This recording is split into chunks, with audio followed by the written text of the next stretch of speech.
Hello and welcome to the Bounty News Network. On today's episode, the Indie Ink Awards finalists will be announced soon. Spiffo 11 has begun. We have an interview with the legendary Dave Fluencer, where we talk about his books, old movies, and D&D, and we'll end with a recent release in the indie market. The Indie Ink Awards voting has concluded and finalists are being notified at this moment.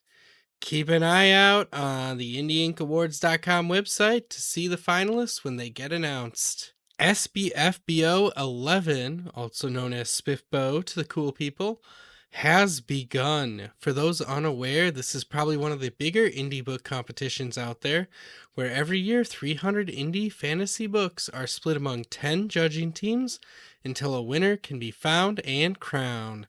The full list of entrants, as well as the full process, can be seen at Mark Lawrence's website, which will be linked in the show notes, so be sure to check that out. I'm very excited to see how the books do and find some new and interesting indie titles. Without further ado, let's jump into an interview with Dave Lawson. I am joined today by the secretest of scribes, champion of the bald, D&D enthusiast, and grandmaster of pandemonium, Dave Lawson. Hello. Thanks for having me. Happy to have you here. So you've written a novel and a prequel novella in the Envoys of Chaos series, as well as a short story and an anthology. Can you tell us a bit about your works? So, I call what I write sort of witty fantasy. I don't want to call it comedic fantasy because if you read my books, there are definitely some things in there that are not funny, and it's not just like haha laughter all the time. There's a lot of very serious, sometimes dark moments. Yeah. And so I call it witty fantasy or like fantasy adventure because there's a lot of witty characters bantering back and forth, but there also is a lot of violence and blood and people dying and battles and whips.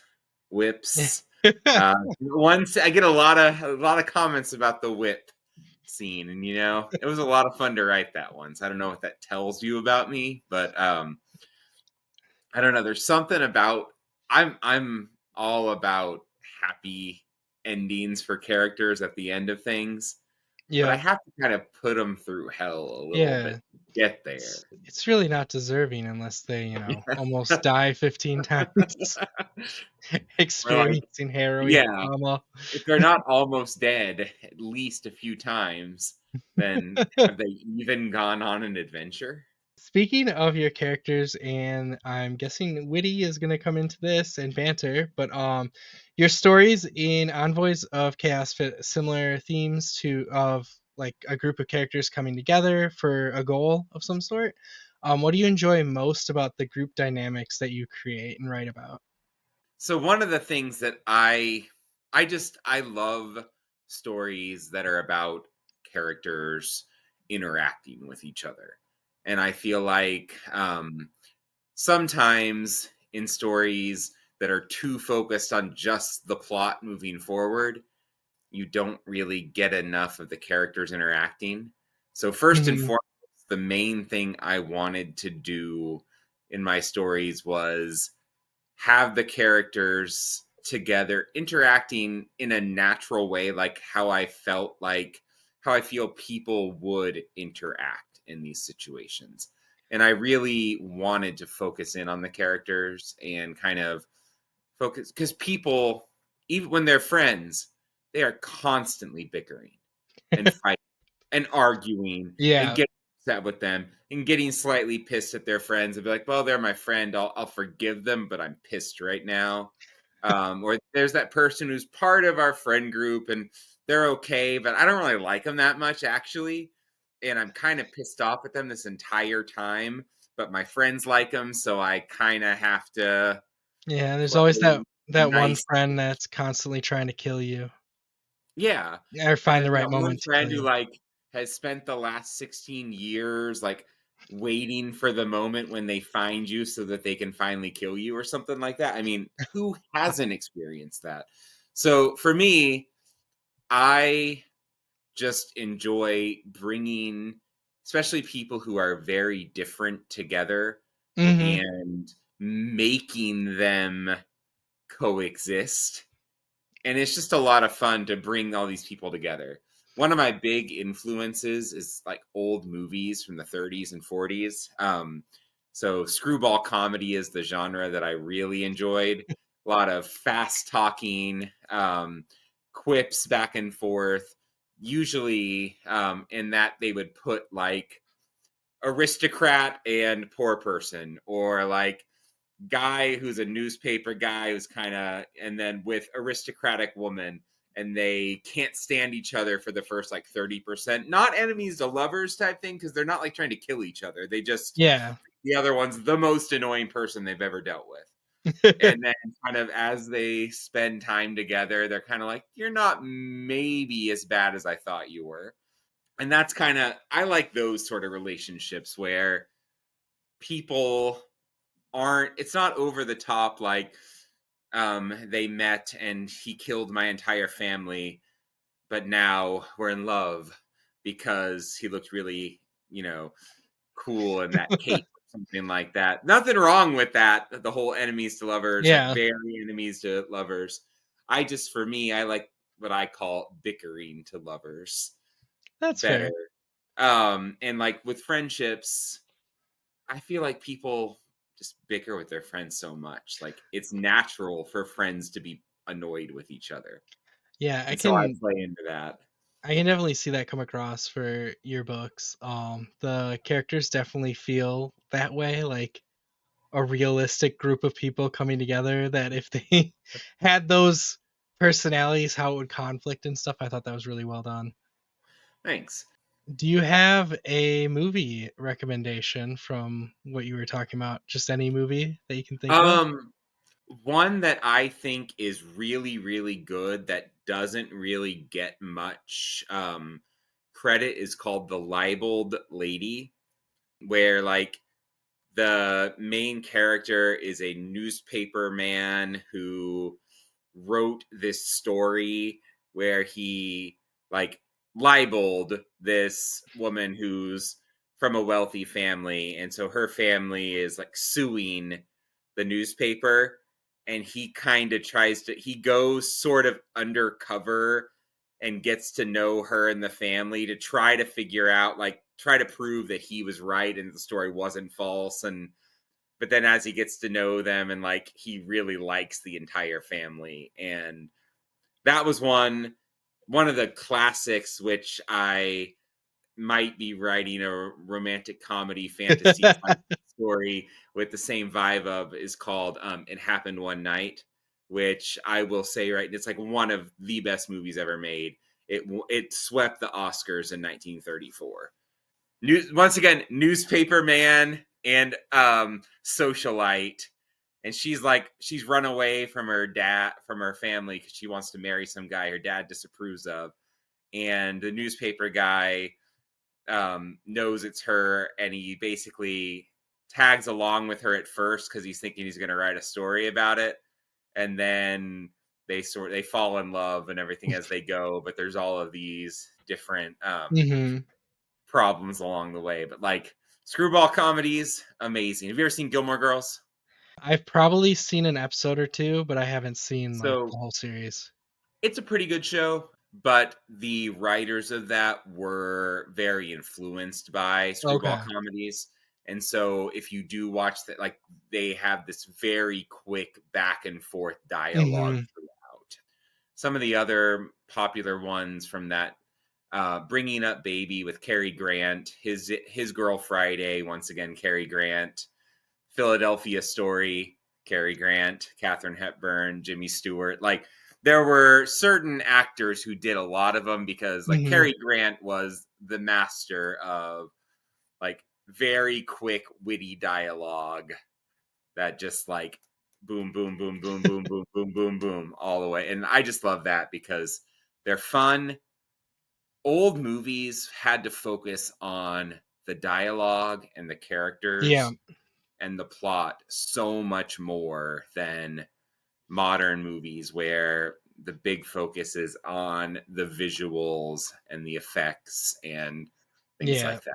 And for me, as a reader, I read for the characters. I read for the dialogue and the interactions between Mm-hmm. characters. The plot could be the coolest, most epic plot ever, and if I don't care about the characters, I'm probably not finishing the book. That's fair. And if I'm like 40% into a book and I'm like, I don't know what's happening or who these characters are, I'm probably not finishing the book. Which is why I'm never going to read Malazan. That's a different Yeah, that doesn't sound like it fits. story. Yeah, well, I have a bunch of things I have to watch now. Check out when Yeah. I get a chance. There's a lot of really good old movies. I grew up watching them with my dad and my grandpa. It's like stuff we used to watch as a family when I was little, and they very much influenced like what I like. Hmm. So at the front of your book, you have a map, which I also have a little postcard of it. You do. That's a limited edition postcard Ooh. from like the first. I made those with the first ones I sent out, like the first. I don't know. I probably made like 50 copies of that, and after I ran out, I've not ever printed more of that map. So that could be worth about how much it costs to print it at some point in like 20 years. All right, I'll hold on to it. I'll keep it safe, just in case. But you have a wonderful map at the beginning. I love maps. Is there any interesting world building you can share about the world or the geography or the political, anything with that that hasn't made it to the published page yet? Yes. So I have three things. One which is making fun of myself, and then two which are actual like world building related tidbits. So first of all, I wrote the first draft and I made a map, and I was like, I know all the timing of everything. It's all set. And then one of my beta readers, Audrey, was reading it, and she was like, how did they travel like from one country to another in a day? And I was like, um and she's like, looking at the map, like Persevere. this is either this continent is like the size of London, or you need to change your travel times. And I updated it. It is supposed to be a pretty small Yeah. continent, and that you can travel from like one nation to the other in about 3 to 5 days by horse, depending on Hmm. where you are. It's not like this massive continent. So it's kind of like it's kind of like a smaller Australia in a way in terms Gotcha. of size.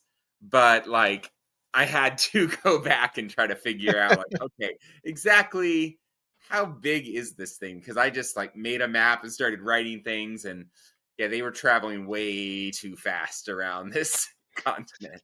So Distance is very hard to nail down. that's my Dave has no idea what the hell he's doing tidbit about it. In terms of the world building, I definitely want there to be a bigger continent off to the west on the other side that really the people on this island haven't really ever had much interaction with, just because you've read the books, but like basically for anyone listening, the oceans around this continent are so rough that the only way anyone can sail on them is by using their mage powers. So all of the mages in my world they control water. They're able to manipulate water, do some pretty cool stuff with water, if I say so myself. Ice. I'll second that. But I wanted to keep like the magic very simple and not scientific, and just kind of like there's water magic. My characters are not scholars of this. They really don't know how it works, except that it's what the mages do. But I want there to be another continent that only some of the mages and sailors have been to, because the mage captains were able to smooth the waters and sail to these other continents. But in general, like getting there, it's a journey, and I have to figure out why it's so uncommon to actually go there. I don't know that part yet, but I'll figure something out for that. But I want there to be more than just this one continent on this entire Hmm. world. Like, it's not the only Yeah. place people live. And then the other thing I think I would say is that world building wise, this might have come out a little bit. It's kind of a mixture of like medieval, Renaissance, things that I made up. Like, I don't want it to be like this is a medieval inspired fantasy world, or this is Hmm. it's not really one thing. I kind of just like took all the different things that I liked and sort of crushed them together into this world, because part of my thought was I am making up a world. It doesn't need to be Yeah. historically accurate to medieval Europe or historically accurate to a certain time period in history. So, like, I've got some cannons have been invented, but they are water powered, not gunpowdered. There are no like gun firearms at this point. Gunpowder does not exist in the world, Hmm. but there's a lot of sort of aspects that kind of seem like 17th, 18th century mixed in with some medieval things, just because carriages are cool and waistcoats are cool. Yeah. And I think, coming from a Dungeons and Dragons player background, I very much went with just like the rule of cool, with like, that would be cool. We're adding that into the world. Why does it work? Well, because it's a fantasy world and I can do what I want. I tried to make things make sense within it, but I definitely am I'm not the does everything connect with research and historical accuracy Hmm. whenever I'm writing a fantasy novel, because for me, I'm very much more of the fantasy magic. It exists. Yeah, sometimes it's nice to not have to, be constrained, or just like being able to, even just from a reading aspect, like I'm okay with like it didn't feel not immersive basically when I was reading your books and stuff, like even if it's all meshed up or whatever, it works.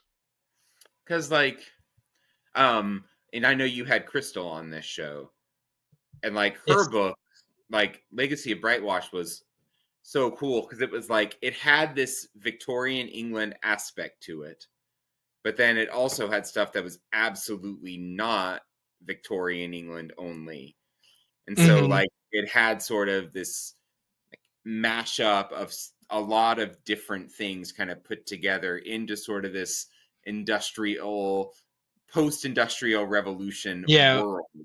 But like it wasn't just in this 19th century British inspired fantasy world. It was like, I think it was more than just 19th century. Maybe Yeah. she'd hear it and be like, no, it was just 19th century. Shut up, Dave. You don't know what you're talking about. But for me, it felt like it was more than just one thing like that. And I thought that was so cool. Yeah. I've had a few criticisms of the combat in my books because they're like, well, that couldn't actually happen. Like, the sword fighting feels more like a video game than real life. And I'm like, probably. I mean, I play video games. I have not You don't actually start fought fighting real with life. swords in real life that much. So, like, one reader, another Adam, by the way, there's something about Adams, was like, in Pawns, the novella, whenever the dagger wielding character is able to defeat a swordsman, was like, yeah, that this person with the sword would definitely beat the person with the dagger. And I'm like, well, in D&D, the rogue fights with daggers and kills people. And that's where Experience. I'm coming from here. Like, I have not actually ever attempted to fight someone with a dagger. So I wrote it like D&D video game style stuff. That's Probably the if you're looking safer for route than if you're just looking going for out and like a fighting. historically accurate medieval combat simulator book, mine are probably not the ones you're going for. Just saying, probably not. Envoys started with a like 3-page short story I wrote about one of the characters in the campaign I was in, like that another person in the campaign was that was their character, and I just wrote like this silly little short story with that character fighting a spider. Mm. And then I was kind of like, I could do something more with this. I have a degree in fiction writing that I haven't used in the last 8 years. And like I could actually write something longer than just like goofy short stories about the D&D campaign. So I took that one little bit of a scene, completely changed everything. All the characters are different. The world's completely different.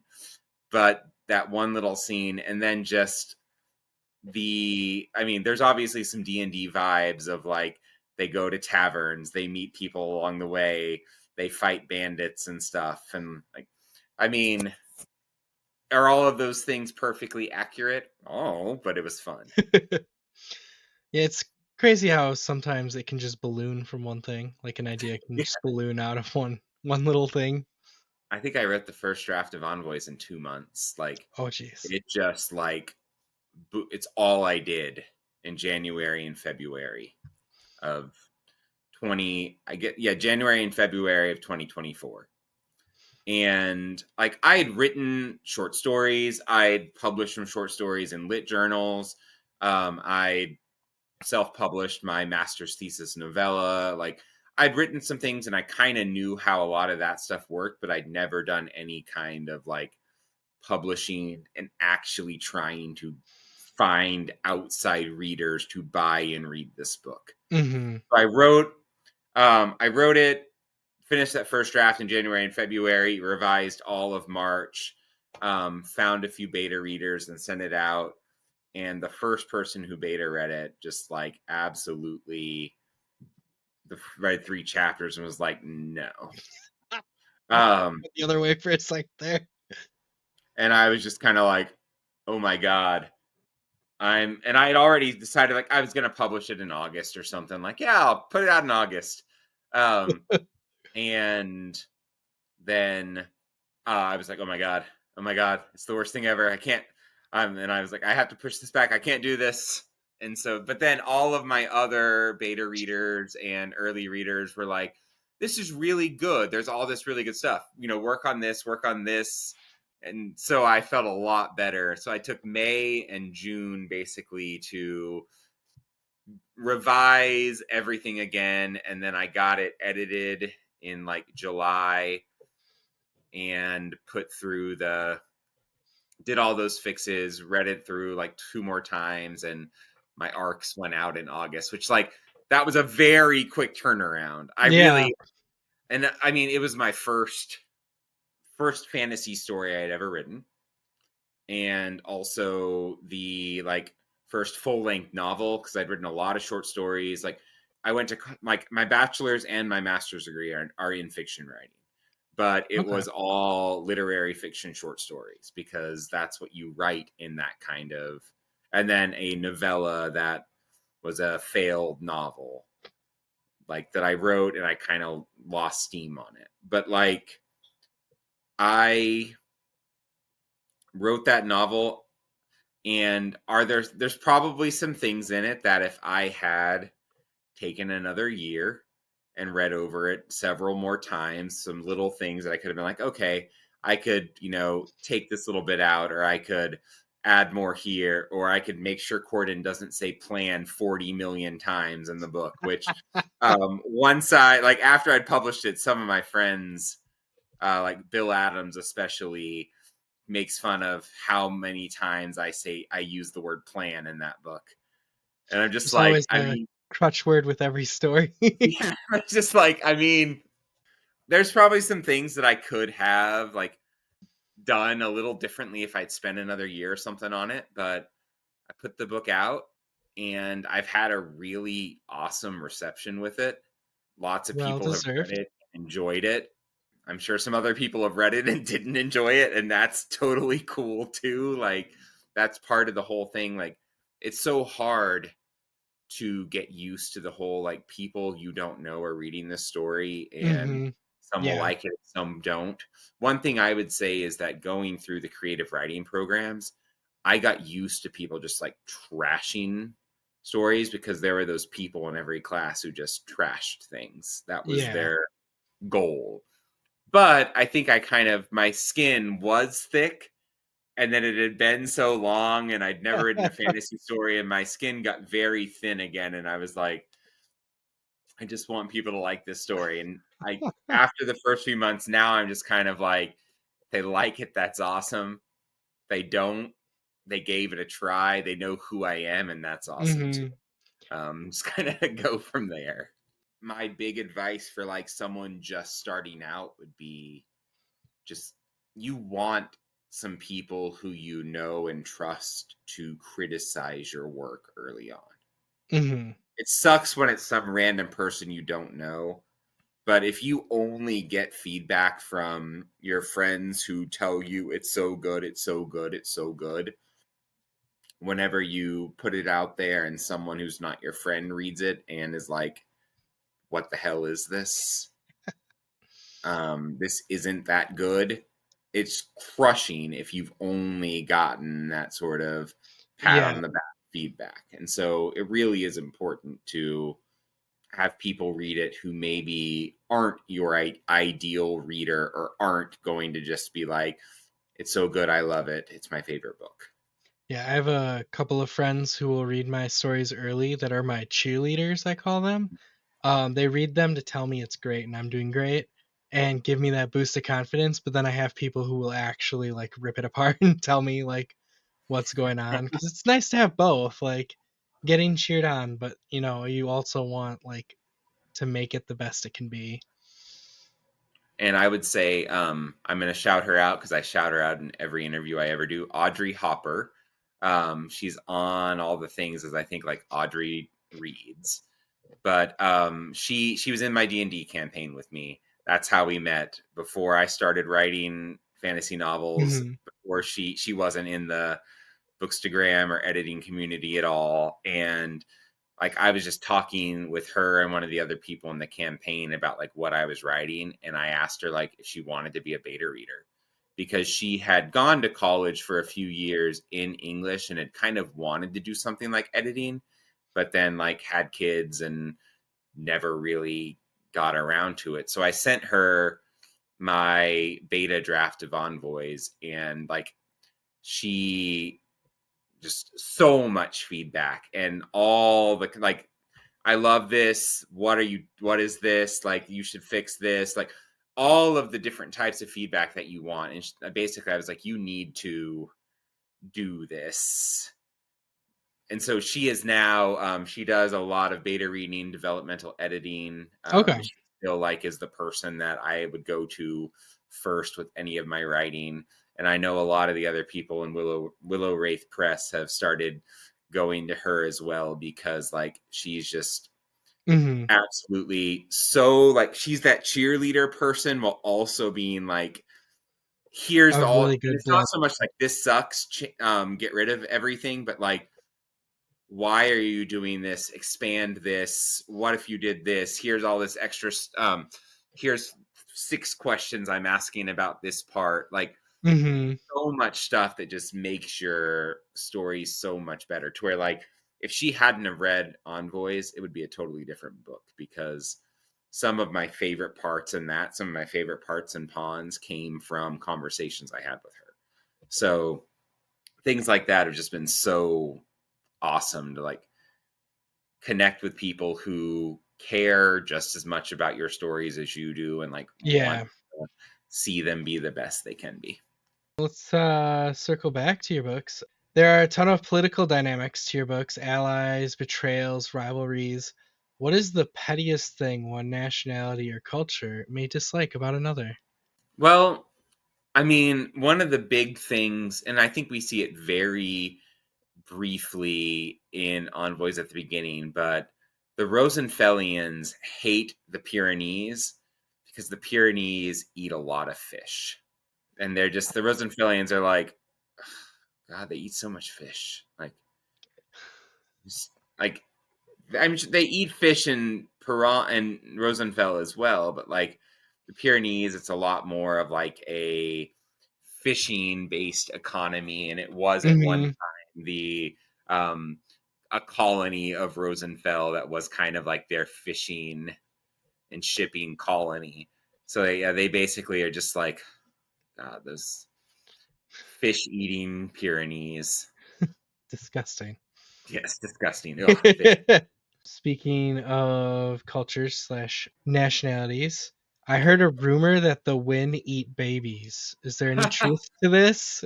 And will we see it in the future?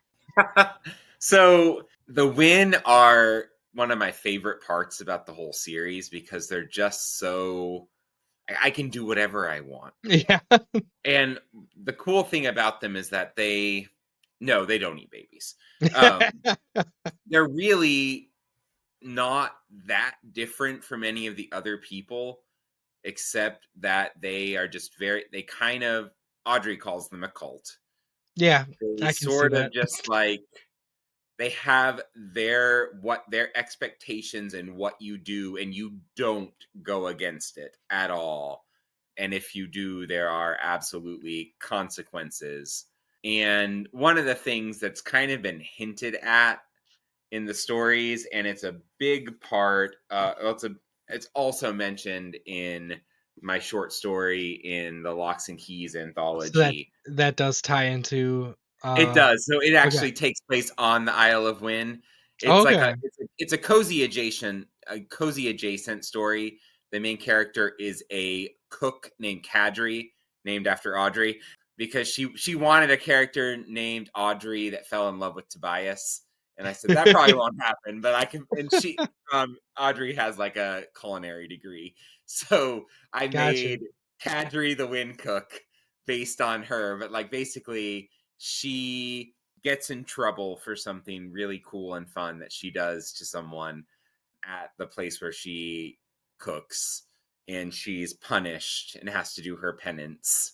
And so the story is called Kadri's Penance, but it takes place on the Isle of Wind, gives kind of a little bit of a deeper dive into some aspects of the Wind culture, mentions once again the sickness that people get whenever they Yep. leave the Isle for too long. And really, what it all comes down to is the Wind be drugging people. There it is. It's been released. But Uh, yeah, that one, I mean, you've read everything else that I've written in this world. So, I yeah. mean, it's like 18 pages or something. Or it might be longer than that. And it's like 7,000 something words, but gives a nice little win connection with Mhm. everything. I look forward to checking that one out. So we talked a bit about the ice magic and water magic that you were talking about for your mages. And you said we've seen some pretty cool tricks on the pages so far. Are there any cool tricks that you've come up with that we haven't seen yet, whether they're just party tricks or for combat or useful reasons? Yes, I'm always kind of trying to come up with some new twists on things, especially since the Win are stronger Hmm. mages than the others because of some of the enhancements that they undergo. And so, like, there's some things that I have kind of that I'm planning for them to do. Also, just there's so much. Basically, if you can manipulate water in any form, there's so much you can do. Yeah. And for me, it's kind of I can kind of do whatever. The one thing I did that failed, and Audrey yelled at me and told me I had to figure things out because the magic didn't work. So in the original first draft of Envoys, one of the bad mages uses his powers to like mind control the people into doing things. And technically, just having water magic can't actually make you mind control people. And while I loved that scene where, like, basically it was a scene where Corden was mind controlled into stabbing Tobias. You know, it was a Yeah. great, I loved it, but it made no sense when it actually, there was like the actual magic behind it all. Like, that doesn't make sense. And Hmm. so what I did, I'd had it already a little bit earlier on with like the swirling of the brains Yep. thing. And like that, I think I love that. I think I that was one of my It's things. Like, I love this so much. And it's like it's something that you could see like it could happen. But it'd be different if it was like swirling your brain and now you believe this and go stab this person. Like, it's a yeah. little bit too far. I really liked how that worked. That was actually one of the ones I was thinking of when I was thinking of cool tricks was the swirling of the brain. I think my favorite is probably after Jen's massive Jen's massive Hmm. injury, how that occurs, and then what happens Yep. after that. That was probably the one that I was the most proud of writing it. Like, That I was love the whole another scene. really cool moment. Are we gonna see any other forms of magic besides water or ice? Nope. That's all It that there is? is water and ice only. No Fair other enough. elements. We're sticking with that. I Keeping it just simple. No I magic of friendship. I mean, obviously, the true magic is the friends we met along the way. But I think there's so many elemental magics that are like the four elements or Yep, whatever. And I don't want to do that because I feel like it's been done a lot before. that's And fair. I don't want to just like be another one. I don't want to do the Captain Planet thing either, where the fifth magic is heart. But like, I'm showing my age there, but basically, I don't want to do that, but I also don't want to be like, yeah, everything's been water magic. Ooh, by the way, here's this other type of mage who has this different magic because I've run out of things to do with the water magic or That's something. fair. I kind Give of just want yourself. to keep it within Yep, this is the magic in this world, and it's how people do that magic. perfect. And I'm never going to do the Sanderson style, like scientific, this is how the water magic works and how the people get it. It's not all midichlorians in there, A um, in the water either. Like, I, I like it when the magic systems are kind of little softer, where you don't softer and know like the specifics, but normal people are not, they don't know they yeah. might know how people do the magic, but it's not like a scientific, you know, magic system as a whole. It's kind of like, Hmm. yes, magic exists and it's magic. Fair enough. What is your favorite scene you've written so far, published or not? You know, I'm gonna answer with two because I can't pick just one. They are both going to contain redheaded female characters because that's apparently the only kind of like love interest character that I can write. I've told my wife who has brown hair that my next series, the female love interest character will have brown hair because she was kind of like, why are they all redheads, Dave?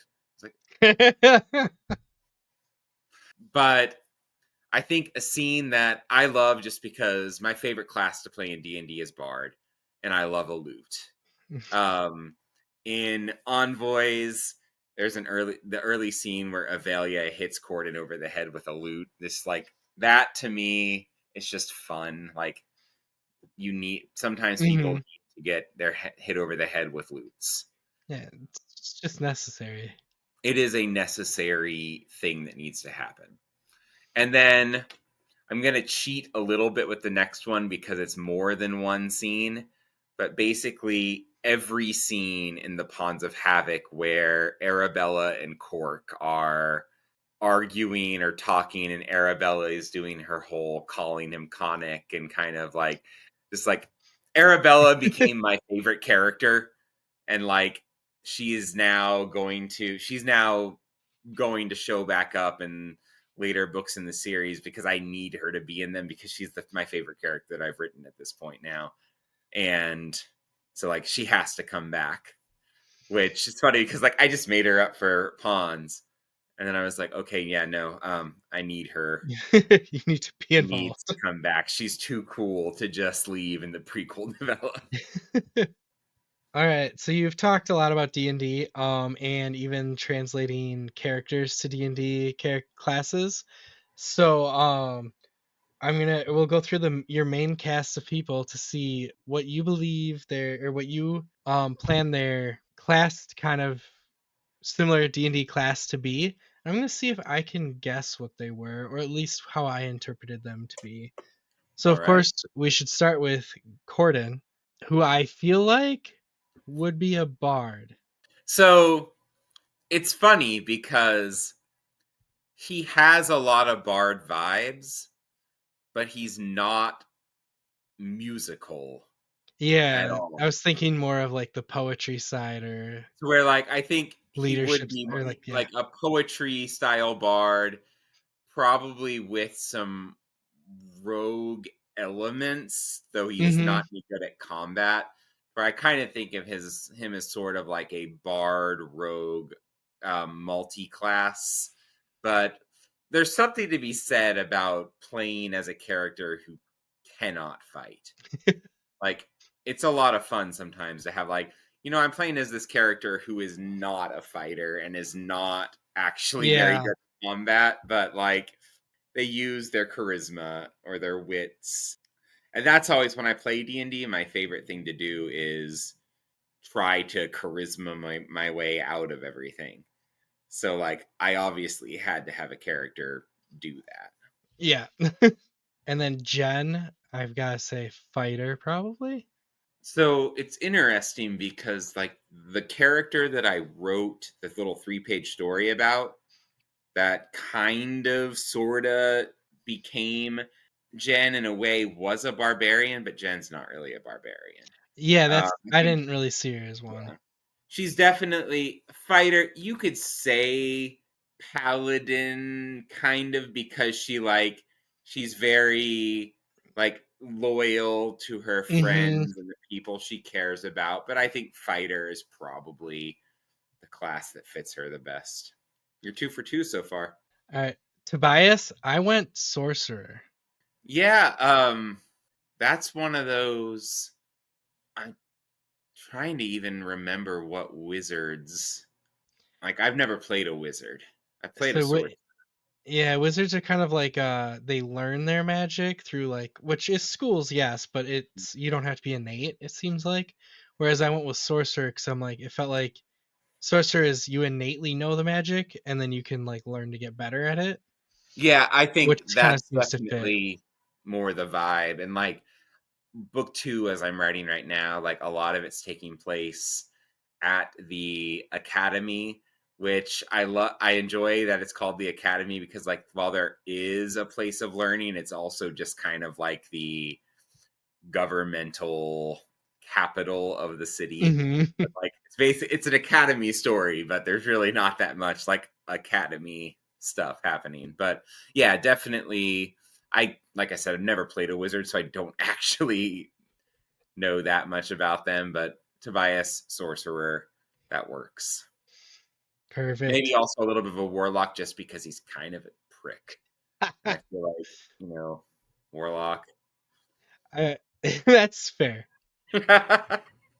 All right, next, this one I felt was really hard to figure out. Avelia, I took a wild guess at Bard, and given the I loot. mean, yeah, she plays the lute. She's a good singer. She is not a fighter at all. She's really kind of the one there to. I mean, I do think she helps sort of bring everyone together. She's a character that she's a POV character in book 2, Okay. and I'm enjoying getting into. So right now, so far, my POV characters are in book 2 are Avelia, Cork, Corden, Jen, and Tobias. So I've got 5 that I'm writing right now. So we're ballooning. Yeah, starting to expand. Yeah. All right, let's go to Cork. I think Cork is a barbarian. Cork's a barbarian. Cork didn't exist until like I was writing and they got to the place where they meet Cork, and I had Jen, sparring with this guy, and he was really funny in the scene that I wrote, and I was like, you know what? He's gonna be part of this now. He gets to stay around. And then he got his own novella. And then he got his own novella, and he's awesome. I love Cork's amazing. So Cork's like fantastic. Cork is one for the long haul, which is like because he showed up like and just I had no plans for Cork until I got to there and I started writing. It was like, yep, he's now part of this. Arabella I had as a ranger. Arabella is she's a ranger. I kind of made these things a little bit too easy with the like she's the archer. The funny thing Yeah, about it is that I think of Arabella as like the Corden, but the Corden version who's probably more easy to deal with. yep. Has a lot of the same. She's very witty. She's kind of sarcastic and she's kind of used to getting her own way. She has some of the same mannerisms, but she's probably easier to deal with. She's also a little bit more like caring. The thing is, Hmm. Corden does care. It's just kind of hidden underneath his Cordenness for a Yep. while. Which is funny because like there have been some readers who absolutely they hated Corden. They were like, he's the worst. I don't like him at all. Like I love him. I think he's awesome. But I think it's also like he definitely starts off as kind of an arrogant bastard, Yeah. but he has character growth because Hmm. you want your characters to grow. You don't want them to be like they are good and awesome and perfect on page 1 and at the end they're still good enough as awesome and perfect. Like if anything, Jen probably could have used a little bit more character growth, but she was pretty cool at the beginning and was still pretty cool at the end. Yeah. Like Corden got the growth. Yeah. And last, but probably easiest, given you kind of gave it away earlier in talking about it, Nessa being a rogue, specifically the assassin subclass. The assassin rogue who obviously can beat people with long swords by flipping underneath them and stuff. Exactly. If you nobody out do not watch Cell Sword Arts, their YouTube videos. Don't watch them because they'll tell you the opposite. They'll tell They'll you tell that you rogues lies. they'll lie and tell you that rogues can't beat a longsword with a dagger. Don't listen to them because my rogues can. Yeah, like I wrote that and it's just like I mean, is it accurate? I don't know, but it's fun and It's like in fun. D&D it happens. It's a fantasy world. Bodies are built differently. All right, we talked about or you talked about you're working on a sequel. Right now. You also talked about I believe you said it was a romantic comedy coming up. Yes, Do you have any other projects coming down the I pipeline that do. you want to talk about? Yes. So, yes, working on the sequel. I've got about 30,000 words written right now. Gotta keep chugging away, working away at that. It's one that it's harder to write a sequel. Man, Yes. it's harder to write a sequel than that book one. And I keep Especially thinking when book about, one goes well and then you're like, yeah, oh, now I gotta think about am I gonna disappoint people people? actually care what Yeah. happens in book two because they've liked book one. And it's not like I have 3 readers. It's like I've got a lot of people who have read the book and liked it. And now I gotta make sure book two needs to be better than book Yeah. one, right? And it's a lot of pressure. But my other one, so the it's basically fantasy adventure with some rom-com vibes. Right now, my work in progress title is "It Happened One Fortnight," which is a play on "It Happened One Night," the movie I was Yep. talking about earlier. Have you ever seen *Romancing the Stone*? I don't think so. So it's an '80s movie where it's like the main character she writes romance novels, and then her sister gets kidnapped in Venezuela, and so she tries to like go to Venezuela where she meets this like adventurer guy there, and they go on this journey through Venezuela, and she thinks he's so rude and annoying at first, and over time they obviously fall in love.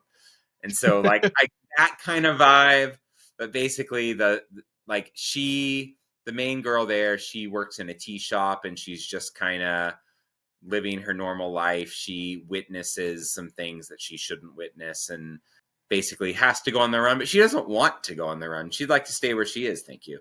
But basically, our main male character takes her to save her, and she's like, "Excuse me, you've kidnapped me. This is very rude."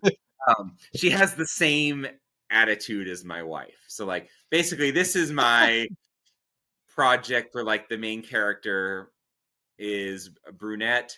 She is going to kind of have some of the same. She's short, so she's basically my wife. And then the main male character is tall, ruggedly handsome, has a beard and mustache, a perfectly full head of hair, and like he's awesome. But basically, that one I'm kind of just making it more simplistic than it actually is. But Mhm. I've kind of outlined some of that, and I think it's going to be a lot of fun. That's in a horseless world with lizard mounts, which I think will be fun. That's Like exciting. desert style world. Yeah. And then my other project that I've written about 15,000 words on is a sci-fi adventure, because sci-fi is it's what I used to read the most. Like I read more sci-fi growing up than I did fantasy. And Okay. Timothy Zahn was one of my favorite authors. Like the original Thrawn trilogy was great, but like his non-Star Wars Yeah. stuff was absolutely amazing. He had one called The Icarus Hunt that was maybe my favorite book of that whole, like my favorite sci-fi book that I've ever read. And like it's kind of a adventure. It's got some kind of, I don't want to say mystery, but like the main characters in that they take a job and there's a lot of like double crossing and people after them as they're trying to make this delivery. And there's a lot of like sort of scheming in the background and politics. And it was great and snarky characters, which is what I love. So this one, I've written about 15,000 words, I think of it. And it's a sci-fi adventure. I love Mass Effect. And so I've kind of said like it's kind of like Mass Effect, Firefly, just in that like you've got a cast of people on a ship who are kind of bantery with each other. And then the Orville is another one and I think we've talked about that. So kind of like humor. I once again, not a comedy by itself, because like there are things happening that are not comedic and are Yeah. very serious, but like also there are funny characters, which is, I think that is what I like writing. That's fair.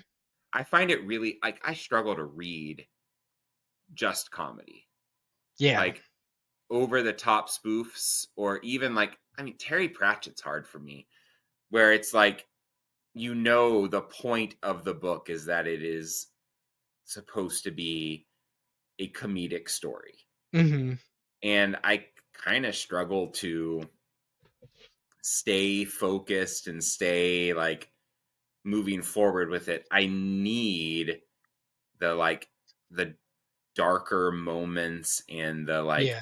peril and like the sense of like, yes, bad things can and do happen, but the characters are funny.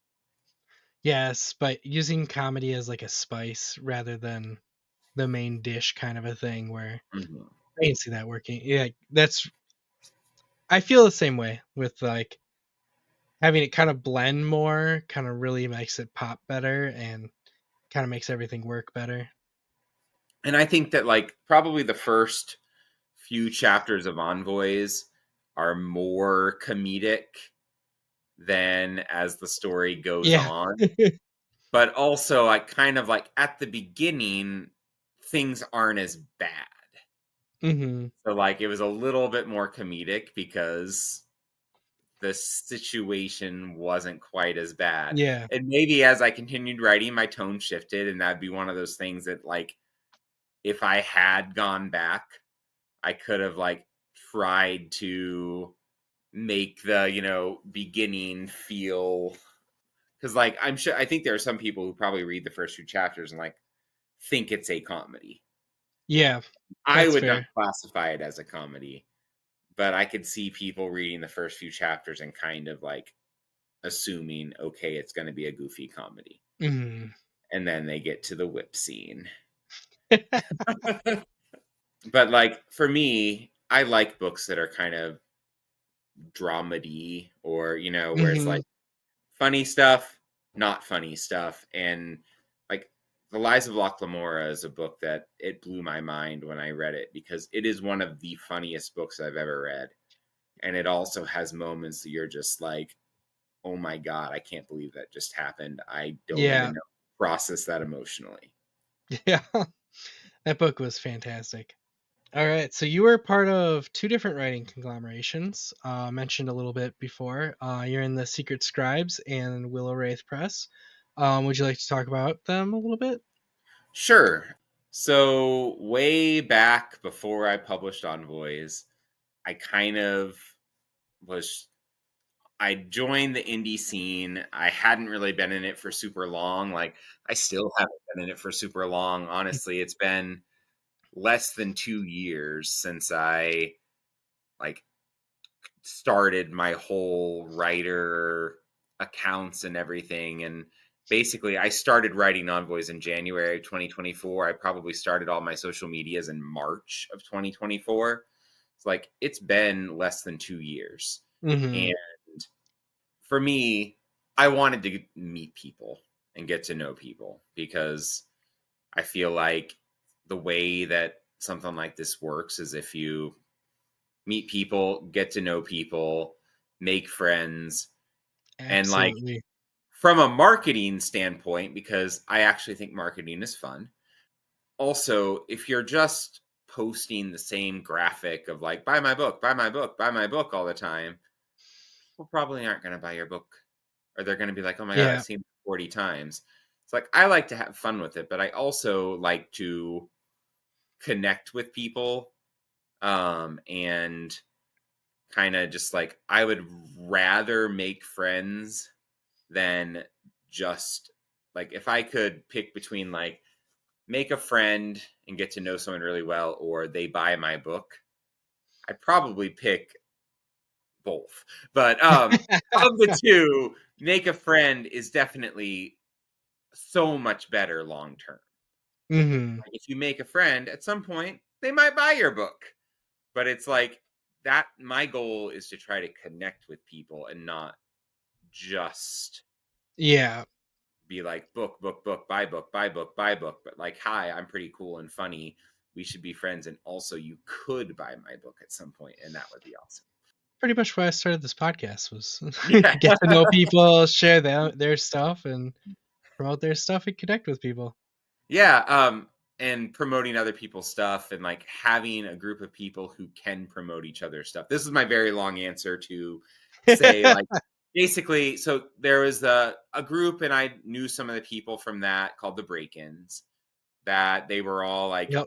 debut authors who had kind of banded together, and were doing a really good job of, like, getting eyes on their books, because they were kind of all talking about each other's books and sort of doing a little bit of cross promotion.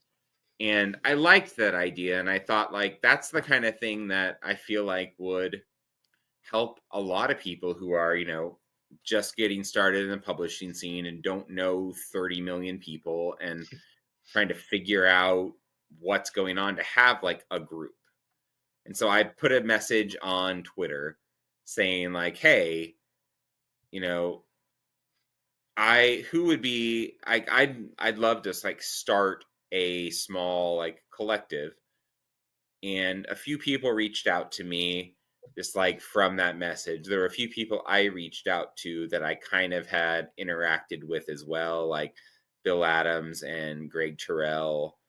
and a few people like that I had interacted with some already in the space and connected with, and a few other people that I connected with said like, hey, we should invite this person. But we kind of just came together just like from that and created the Mm-hmm. Secret Scribes. And it was, I mean, it's been great. It's nice to have people that you can talk to. Um, Mm-hmm. I'd say the Secret Scribes is probably more of a like writing group. Um, like, sure, we did an anthology together and we try to boost each other's posts whenever, but it's not like a marketing conglomerate where just like the Yeah. whole focus is market each other's stuff. For like, it's more of a group of people. We hang out, we talk about sometimes stuff that has nothing to do with writing and just sort of have fun. And then Willow Wraith Press is technically a little bit more of like a blog and a organization of sorts, but at its heart, it is also a friend group. And Bill has started all that, and we've brought in a bunch of awesome people. Like, the group that we have right now is so cool because we've got people that write a bunch of different types of books, people who live in like different areas, people with different backgrounds, and it's just Mm-hmm. a really fun group. We've even got like, because we've got grimdark, edgy fantasy writers, and we've got like cozy and sci fantasy sort of philosophical stuff, and like all Mm-hmm. over the map, and not just this is a group of all people who are all writing the same subgenre or something like that. So Yeah. it's nice to just kind of, and we even have people who are not writers. We've got two. So Pete reviews books good. He is our resident reviewer person, and then Audrey, my beta reader, I invited her in. She does some editing and beta reading, and then she is our social media guru. So she'll just like find things and be like, someone should make this post. And then I'm usually the one that makes that post. So, like, for example, she posted a picture the other day of like, it was a post of like 89-year-old billionaire has a list of demands for a wife, and it's wild. And she said, someone needs to take this, find a picture of them looking tabloidy, and have it like, their ideal reader. So I Yeah. took that, made that post I think you saw, and like Yo. that one I've gotten a lot of interaction with it. It was just fun to make, and I that's need. the kind of thing, like silly fun stuff like that. In that post I am nowhere say, hey, buy my book. I don't even say the name of my books in that post. Mm-hmm.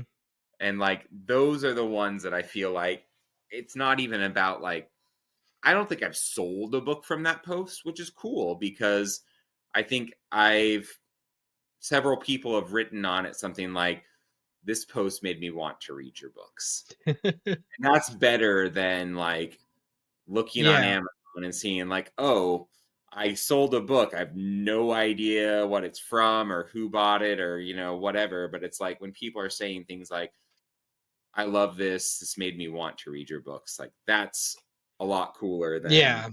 seeing, a sale come through or something. Like that's reader feedback is readers telling you they like their story so much better than making money. Yeah. And I say that I. as someone who does not need the writer money to make a living. Like I mean, I don't make very much. Like I am a teacher. I teach ninth grade English. So like I have a job. It might not be the highest paying job in the world, but like my writer money, it's kind of like it is a hobby. It is something I do because I That's. enjoy it Yeah. and it's fun. So like I am not needing the money to pay bills. And for someone who like that's the situation. Yeah, obviously I think sales are going to be what they would need first and foremost because they're trying to survive, whereas I do it for fun. And so for me, it's the connections that definitely are more fun. Yeah, that's kind of I feel like same for me because like I'm not leaving my daytime job anytime soon. It provides what I need and everything, so and lets me do this so without too much pressure. Yeah. We talked a lot about your writing and seeing your passion behind it and everything, and how much you've enjoyed it. So let's switch gears a bit and learn about non-writing Dave. What are some things you're passionate about outside of writing? I know you've talked about So some movies and stuff, but I mean obviously love reading. I love old movies. I don't watch that many movies anymore because undiagnosed adult ADHD that I probably need to get diagnosed for. Just like attention spans all over the place anymore. But I love music. I play guitar, even though I haven't played all that much recently. I used to like play guitar, write songs, and like perform at coffee shops and stuff in college. I love dogs, which if you've seen my posts on social media, you can probably figure out that I love dogs. As I am saying this, I am petting my dog with my foot because she is at my feet.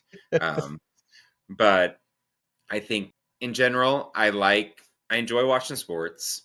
Soccer is my favorite, but I've kind of gotten back into the NFL this year because I did fantasy football for the first time in a while, and like it's been fun to watch the NFL. Like I haven't watched the NFL in 4 or 5 years at this point, but Mhm. been watching a lot more of it this year. And like I've always liked watching sports, always enjoyed, like I love going hiking, going out into like national parks and things. Getting to them is sometimes a pain, but enjoy traveling. We had a couple of community questions come in, like what Yes. is the best pizza? Well, so I have two answers here. For Timothy Wolf, the answer is obviously buffalo chicken pizza. Buffalo chicken pizza, Timothy Wolf. It's the only acceptable answer here. All right, now that that's out of the way, I think my favorite pizza is probably like I love vegetables. So, like an Italian style pizza with like peppers, onions, like good Italian sausage, black olives, like not a basic supreme, but like Mhm. a good Italian style, like olive oil or like spicy red sauce with peppers, onions, black olives, like a good sausage or something like that. Feel Mhm. like maybe even some like, feta cheese or what's the other kind? The stuff that goes in lasagna. Ricotta. Ricotta, like something like that for me is one of my favorites. I also, if I'm going cheap, like, from a fast food place like a Philly cheesesteak pizza, Yep. always amazing. But like for Timothy Wolf, buffalo chicken pizza. So in the Willow Wraith press thing, he'll post like his dinner and it's like this buffalo chicken pizza and he's like, yes. And like a few people in there will be like, oh my God, that's horrible. And I mean, I think it looks amazing. I'm gluten free. So like I have to get gluten free pizza. My Um, wife's the same way. yeah, I Or have same. celiac. So like gluten free. But like buffalo chicken pizza sounds great. I definitely eat some of that. One of my favorite pizzas is a buffalo chicken mac and cheese one. So it's combining that with mac and cheese pizza, and that's I pretty mean, great. mac and cheese pizza, the only one I've ever had was the CC's one way back, but I mean I liked it whenever I had that back in, junior high and high school. But Timothy Wolf, Tim is going to be very happy with this podcast, I think. Good to know. It's one of my main goals is approval from Tim. All right, what's something you've learned since your debut that you wish you could have known before you published? So I think I think I it would have helped me to know this before I published that first book, and I kind of talked about some things connected to it already, but just the whole like there are gonna be people who don't like your book and DNF your book and tell you they're reading your book, and then you never hear anything from them ever again. And that's okay, and that's normal, and it doesn't mean that you're a bad person, and it doesn't mean that you should never write again. It just means that, like, sometimes people don't like a book. Like, there are books that, Mhm. like, I see people talk about all the time, like it's the greatest book ever, it's their favorite book, and then I read it and was like, I don't like this. Yep. And The it's big just one. because everyone has different tastes. So, like, there's gonna be people who don't like your book. There's gonna be people who kind of are like, yeah, this isn't for me. And that's awesome. That's cool that there's so many different types of books and so many different types of readers with different opinions. All right. So I like to end each of these with a game, and you chose a new game that I came up with specifically for you because of your Because I'm a big, enjoyment of D&D. yeah. I called this one Class Master. I'm gonna give you, so there's 3 different rounds, and in each round I'm gonna give you up to 3 characters. And your goal is to figure out what class these characters would fit in based on what I think. So this could be argued, but you'll get one guess after each character, up to 3 guesses. So we'll start with the first one. I have Tashawe Blackwood from Tainted Dominion. Badass. Wait, that's not a class. So do I get a guess after each character? Yep. Okay, I So zoned you out a can have. little bit the instructions. That's fine. Tashaway, um, Paladin, Not what I was Oathbreaker, going for, but I could see that. Oh yeah, Oathbreaker. that would fit pretty well. All right, character 2, Logan Nine Fingers from the first Law trilogy. Say one thing about Logan Nine Fingers. Say that Logan Nine Fingers is a barbarian. There it is. That one might have been the easier one. So Um, Tashaway, you're saying Tashaway is a barbarian? I think he's a barbarian because he fights angry, and I Okay. was going with that. He does a lot Yeah, of you like are right about angry that. fighting. The anger But takes over. Oathbreaker Paladin was a really good one. Maybe he's a dual class for those Yeah. two. Character 3 was Viv from Legends and Lattes, who literally was a barbarian. Yes. Viv is All awesome. right. So you got the first one. Second class, character number 1, Murderbot from Murderbot Diaries. Oh man, that's a rogue. You got it in one. Who That is what I was going for. Thought are maybe the the other ones, combat Will? might trip up, but next up was gonna be Valletta from the Books of Babel. And then Oh, Valletta, yeah, she's yeah. awesome. And then Locke Lamora from the Gentleman Bastards. Okay, yeah, that would have been by the time you got to Locke, obviously it would have, but yeah. All right, so last class we're going for. This might get a bit controversial, but my first character is Paul Atreides from Dune. Oh man. I loved Dune when I read it, but it's been a lot of years now. Cleric. Not what I was going for. I couldn't. Fair. Character number 2, a lot in common with Paul. Miss Mildred Percy from Miss Percy's Guide. Oh man. Mildred Percy. Let's see, what would she be? I listened to that audiobook this year and it was so good. I'm listening to the I third one grew right up, now. my mom, like, Pride and Prejudice, Jane Austen is her Hmm. favorite.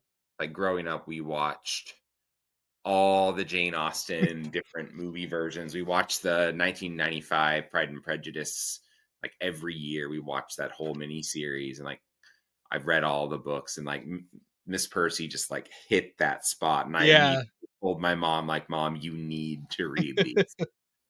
Let's see. Man, this is the hardest one by This is far. why it's the third one.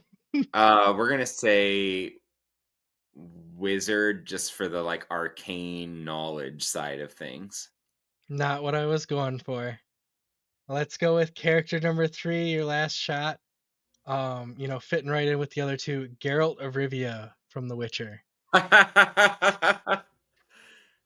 Oh my gosh. This is like this These is three have insane. different subclasses. So, yeah. Geralt, like The Witcher 3 is maybe the best video game of all time. It's probably my favorite. I sunk a lot of time into that game. Yeah, me too. It's so good. I feel like this is gonna be controversial for me, and I'm gonna actually bring it back to Tashaway, but I feel like Geralt is an Oathbreaker paladin. I could Um, see that one as well. But what I was going for was Ranger.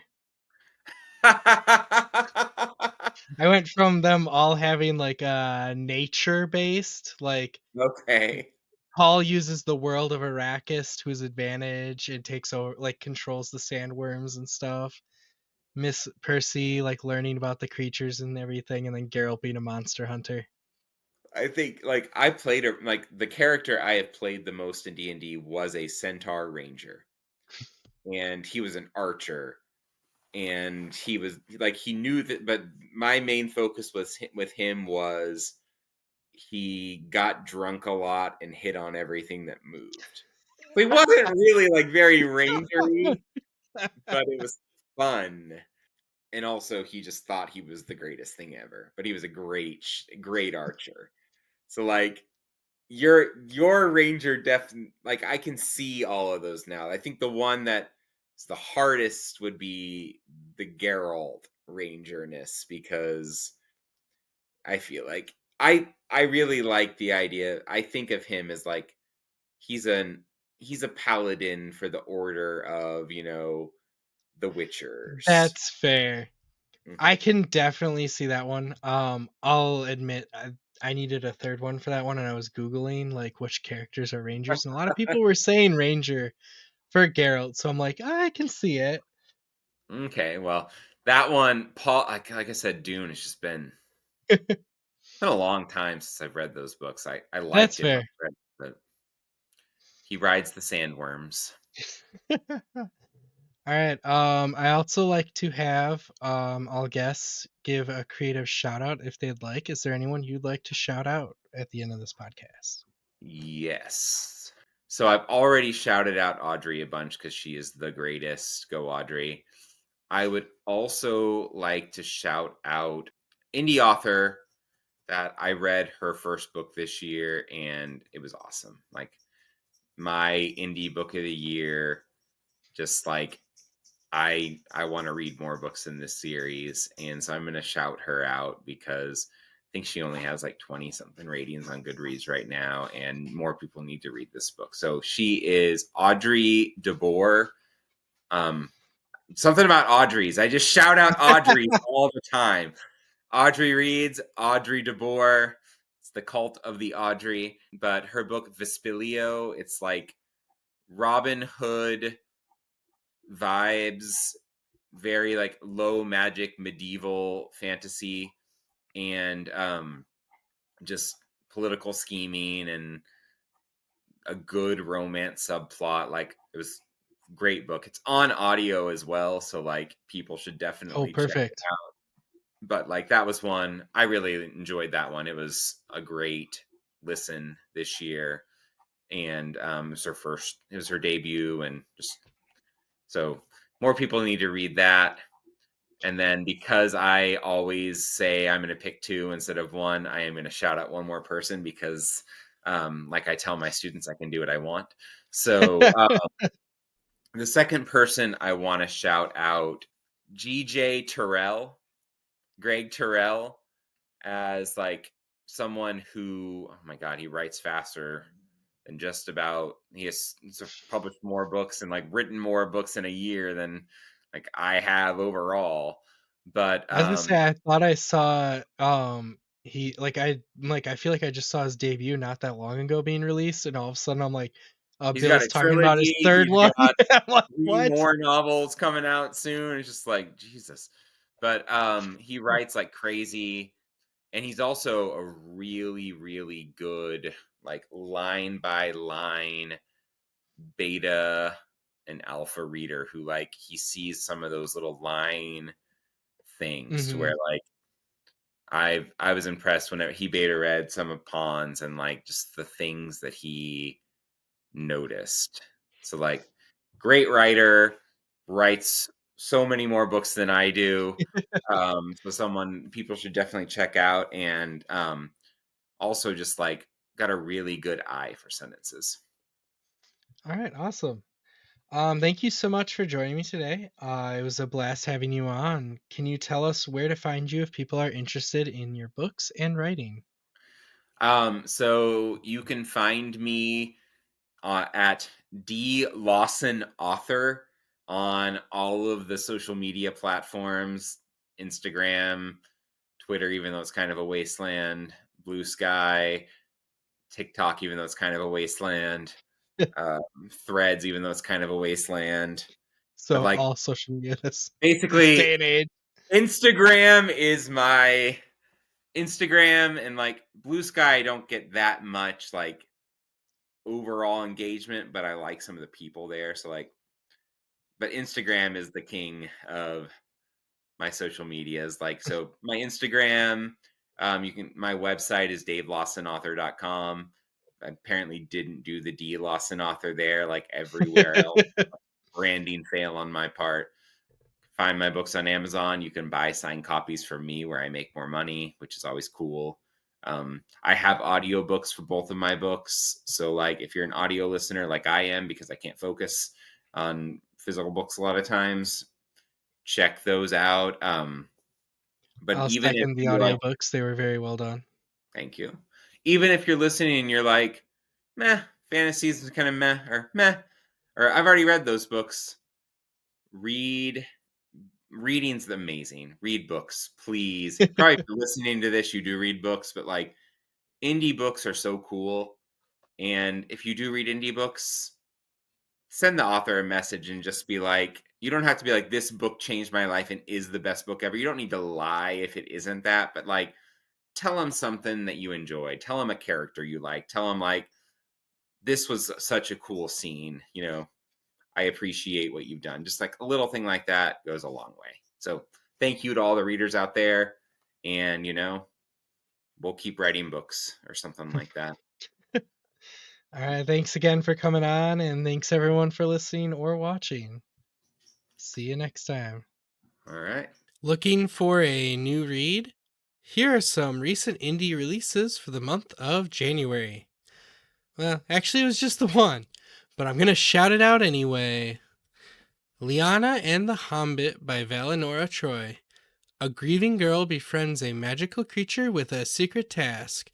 Can they end the ancient curse threatening their new home? It releases on January 29th, 2026. Thanks for signing on for the latest Bounty News Network. Hope you enjoyed your time and look forward to you joining us next month when I am joined by insert guest here because I haven't booked someone yet. Probably ultra famous author of a book or many that you should be reading.